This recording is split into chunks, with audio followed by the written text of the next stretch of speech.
नमस्कार, स्वागत है आपका खबरों का पंचनामा में। मैं हूं आपके साथ खुशबू। हम लेकर आए हैं देश और दुनिया की 5 बड़ी खबरें, जिस पर चर्चा के लिए हमारे साथ स्टूडियो में मौजूद हैं कैपिटल टीवी के editor in chief doctor Manish Kumar. Doctor साहब, बहुत बहुत स्वागत है आपका। धन्यवाद। सबसे पहले हेडलाइंस। भाजपा प्रवक्ता संबित पात्रा ने दिल्ली सरकार पर बोला हमला, पूछा कि क्या एक भी मरीज की मौत हुई ऑक्सीजन की कमी के कारण।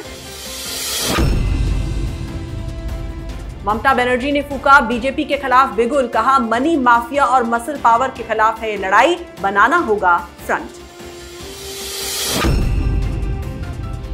राज कुंद्रा गिरफ्तारी मामले में हर रोज नए खुलासे, हॉट हिट के अकाउंट में जमा होते थे लाखों रुपए, बैंक डिटेल से मिली जानकारी।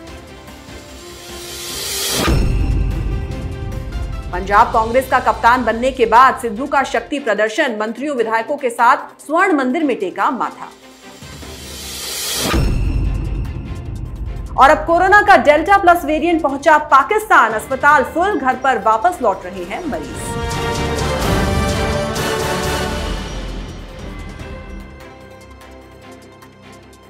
रुक करते हैं पहली खबर का। ऑक्सीजन की कमी से देश में कोई मौत न होने के सरकार के बयान के बाद जहां कांग्रेस बीजेपी आपस में भिड़ गए हैं, वहीं शिवसेना नेता संजय राउत ने कहा है कि सरकार के खिलाफ केस दर्ज किया जाना चाहिए। संजय राउत ने कहा कि सरकार झूठ बोल रही है। बता दें कि जब दिल्ली के स्वास्थ्य मंत्री सत्येंद्र जैन ने ऑक्सीजन की कमी में मौतें होने की बात कही थी, तो इसके जवाब में बीजेपी प्रवक्ता संबित पात्रा ने दिल्ली सरकार पर हमला बोलते हुए अरविंद केजरीवाल और मनीष सिसोदिया से सवाल किया कि क्या आपकी सरकार ने केंद्र को जो आंकड़े दिए हैं उसमें से एक भी मरीज की मौत ऑक्सीजन की कमी के कारण हुई है, ऐसा लिखकर दिया है। डॉक्टर साहब, आखिर ये पूरा मसला क्या है? मसला ये है कि संसद के अंदर एक सवाल पूछा गया कि ऑक्सीजन की कमी की वजह से कितने लोगों की मौत हुई जी। और देश के हेल्थ मिनिस्टर साहब ने कह दिया कि एक भी मौत नहीं हुई। अब इसको लेकर के बवाल मच गया कि भाई ये तो सरकार झूठ बोल रही है। अब इसके ऊपर एक्सप्लेनेशन, ये मौत का आंकड़ा 0 है ऑक्सीजन की कमी की वजह से, वो आया कहाँ से जी। पहली बात समझिए कि जो हेल्थ है वो एक स्टेट सब्जेक्ट है। केंद्र सरकार वो रिपोर्ट तैयार नहीं करती है कि किस वजह से किसकी कहाँ मौत हुई है।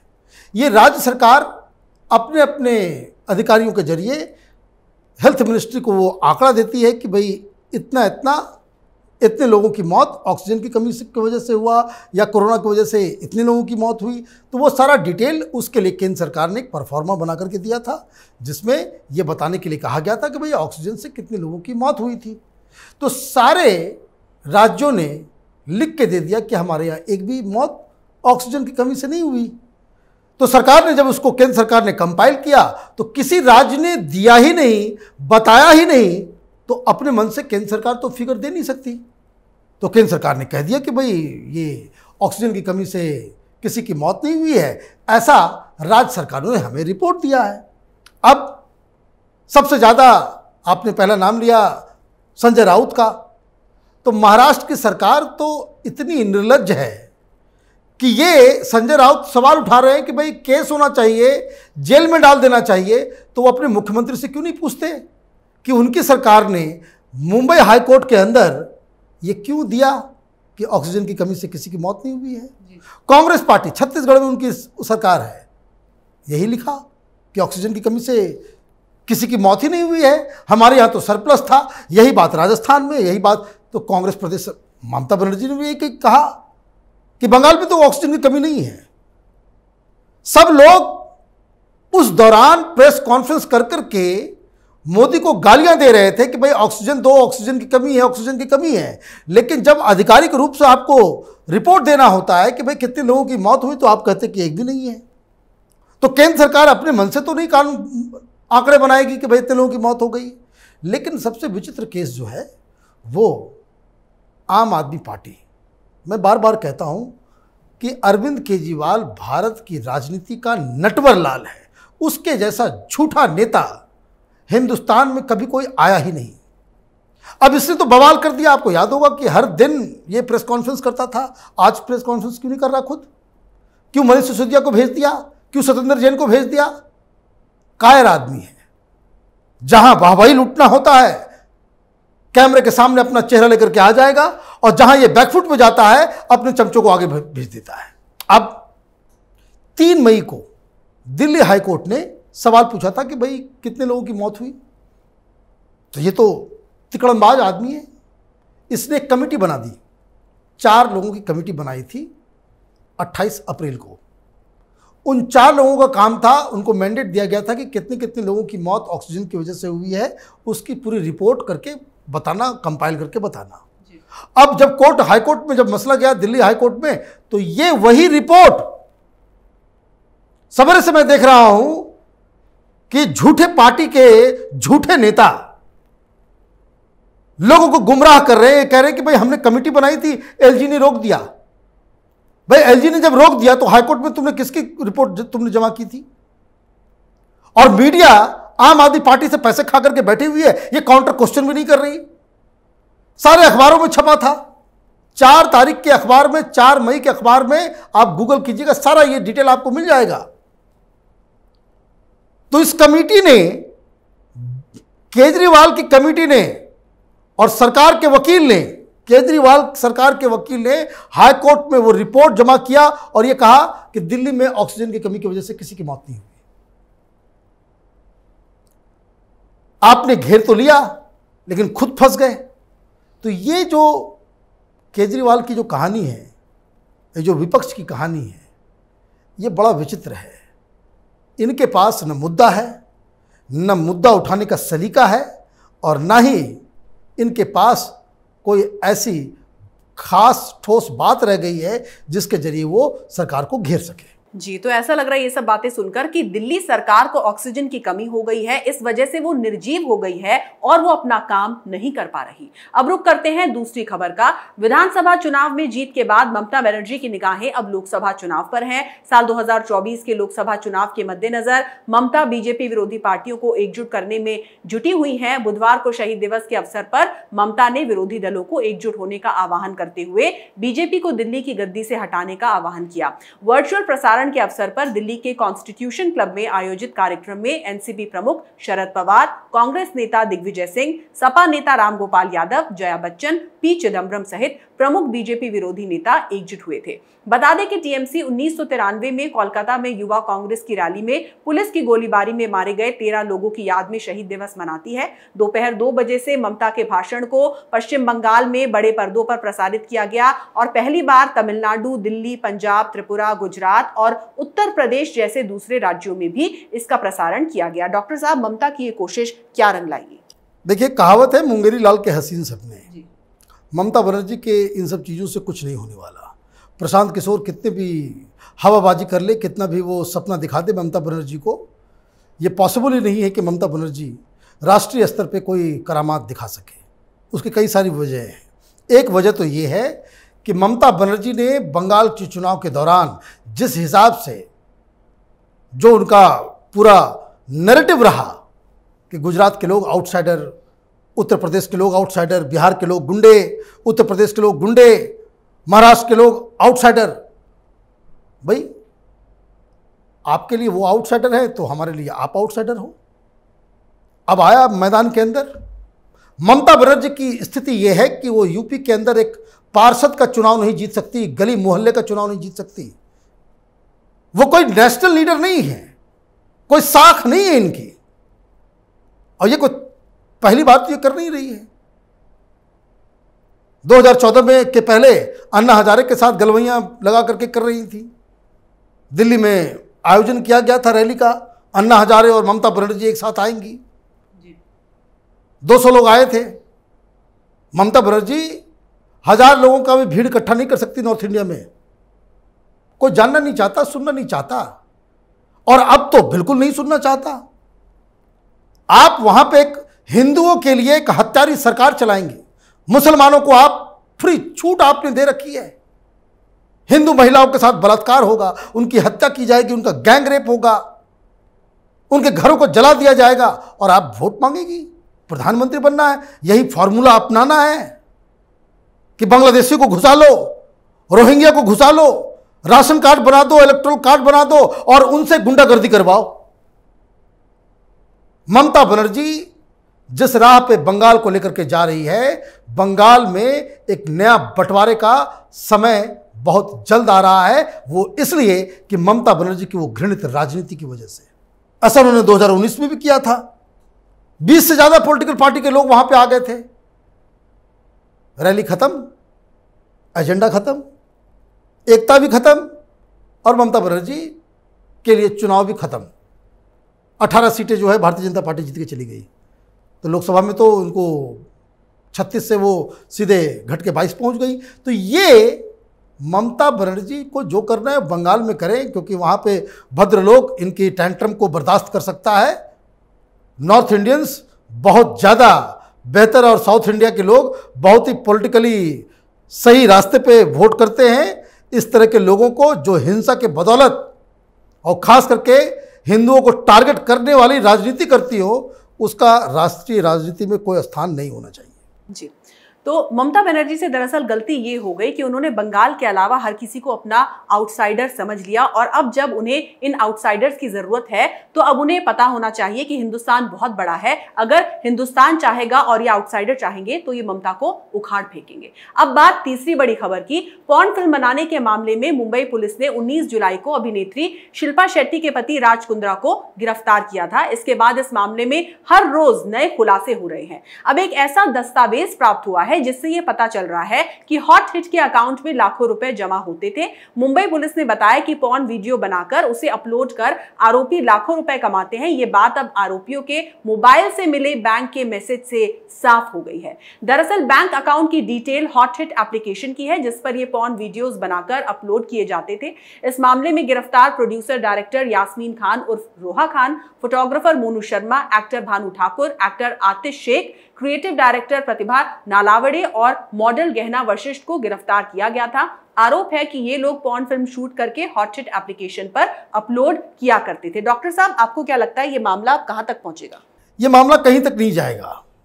मैं आपको बता दूं, हिंदुस्तान के कानून उस तरह के सख्त नहीं है कि इस तरह के लोगों को ज़्यादा दिन तक पकड़ा जा सके। फरवरी में इस तरह की कार्रवाई हुई थी, बहुत लोगों को गिरफ्तार भी किया गया था, सब छूट गए बड़ी आसानी से। और जब ये छापेमारी की गई तो मालूम चला कि उसके यहाँ शूटिंग चल रही है। फरवरी में पकड़ा गया, जेल में डाला गया, बेल लेकर के ये लोग बाहर आ गए और फिर वो शूटिंग करते हुए पकड़े गए।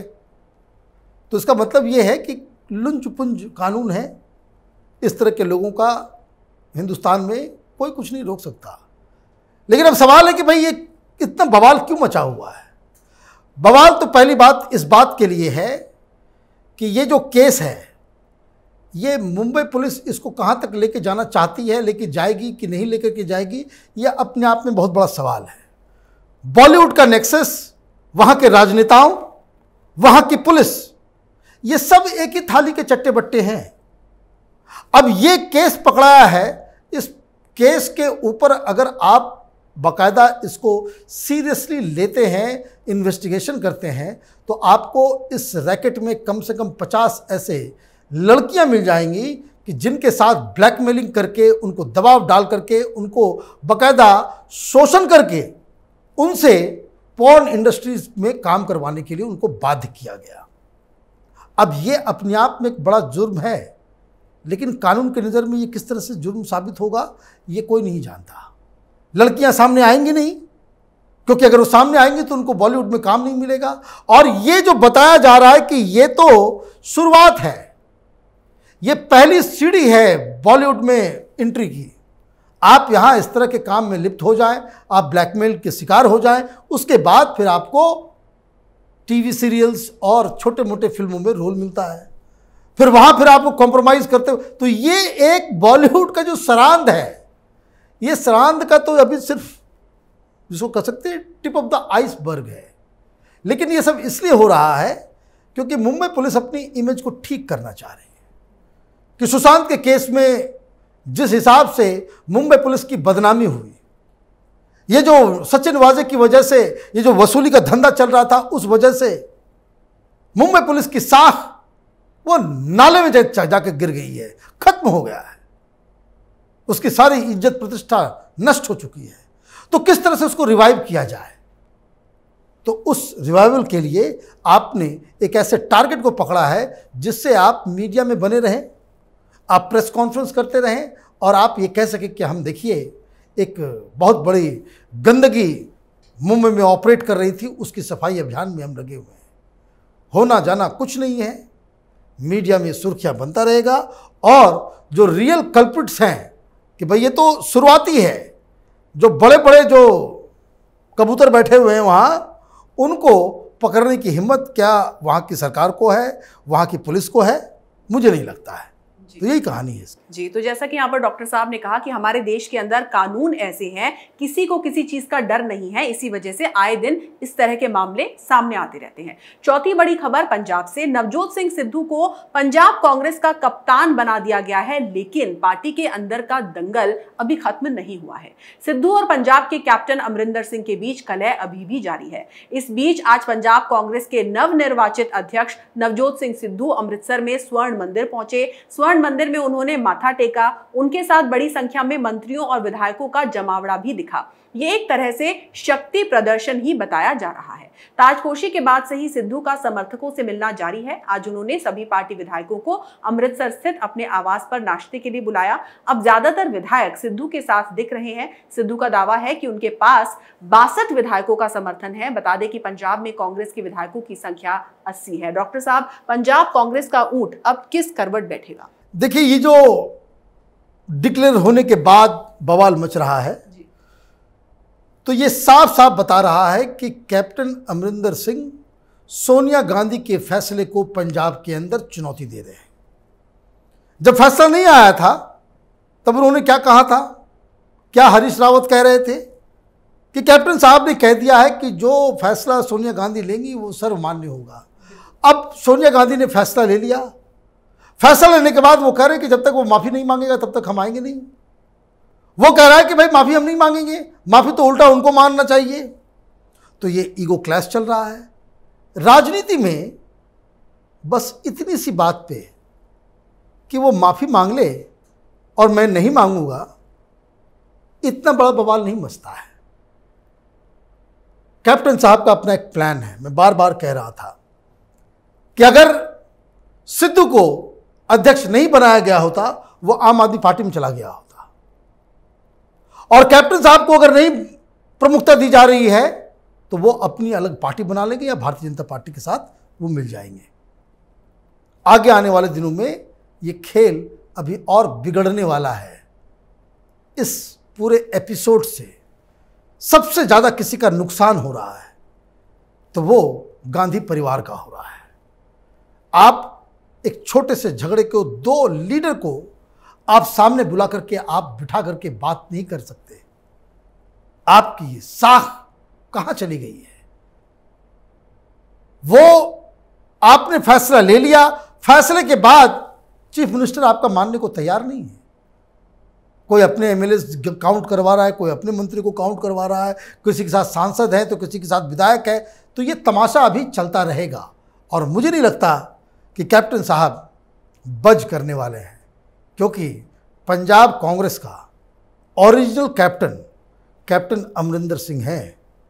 ये नवजोत सिंह सिद्धू 12th प्लेयर था, सोनिया गांधी ने कैप्टन बनाने की गलती कर दी है। जी, तो कांग्रेस का ये जो सुपर फ्लॉप प्लान है, जिसे हरीश रावत बहुत ही अच्छा प्लान बता रहे थे, वो एक बार फिर से गांधी परिवार को, कांग्रेस के शीर्ष नेतृत्व को ले डूबेगा।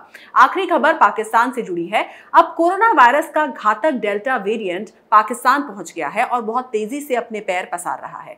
हालत यह है कि पाकिस्तान के मुंबई कहे जाने वाले कराची शहर में प्राइवेट हॉस्पिटल भर गए हैं और मरीजों को वापस लौटाया जा रहा है। पाकिस्तान के सिंध प्रांत की सरकार ने कहा है कि कराची शहर में कोरोना वायरस से हालत बेहद खराब होती जा रही है। प्रांतीय सरकार ने लोगों को चेतावनी दी कि अगर उन्होंने बचाव के उपाय नहीं किए तो हालात बहुत गंभीर हो सकते हैं। सिंध की राजधानी कराची में कोरोना के पॉजिटिव होने की दर 25.7% पहुंच गई, जो पाकिस्तान के कुल 5.25% से 5 गुना है।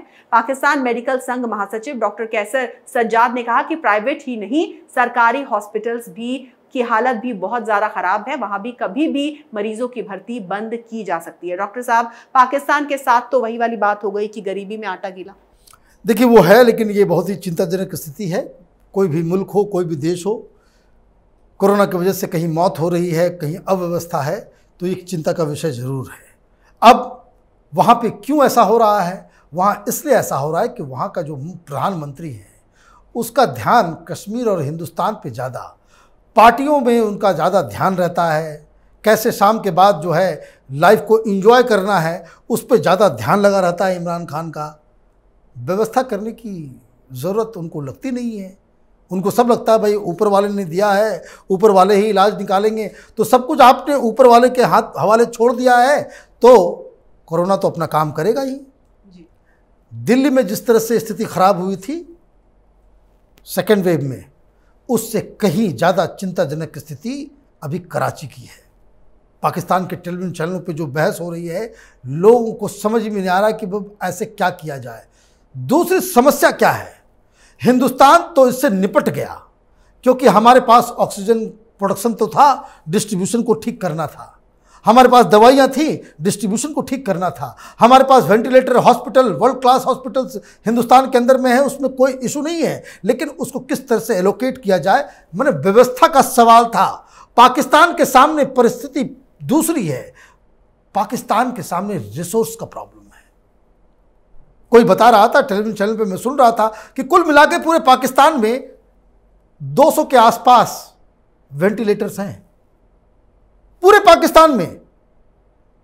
यह आश्चर्यजनक चीज है। और वो एक्सपर्ट, मेडिकल एक्सपर्ट, वो ये भी बता रहा था कि कोरोना से पहले तो पूरे पाकिस्तान में सिर्फ 20-25 वेंटिलेटर्स ही थे। तो ये पाकिस्तान के मेडिकल सेवाओं, उसकी व्यवस्था का हिसाब किताब है। ऑक्सीजन कहां से आएगा, कैसे क्या होगा, कैसे दवाइयां होगी, ये एक बड़ा एक मुसीबत में लोग वहां फंस गए हैं। और इसका इम्प्लीकेशन ये हो रहा है कि लोग इमरान खान को पानी पी पी के कोस रहे हैं। उनको लग रहा है कि इमरान खान के अव्यवस्था की वजह से लोगों की जाने जा रही है। जी डॉक्टर साहब, बहुत बहुत धन्यवाद इस तमाम जानकारी के लिए। धन्यवाद। तो खबरों का पंचनामा में आज के लिए बस इतना ही। देश विदेश की तमाम खबरों के लिए आप देखते रहिए कैपिटल टीवी। हमें लाइक करें, शेयर करें और कैपिटल टीवी को सब्सक्राइब करें। नमस्कार।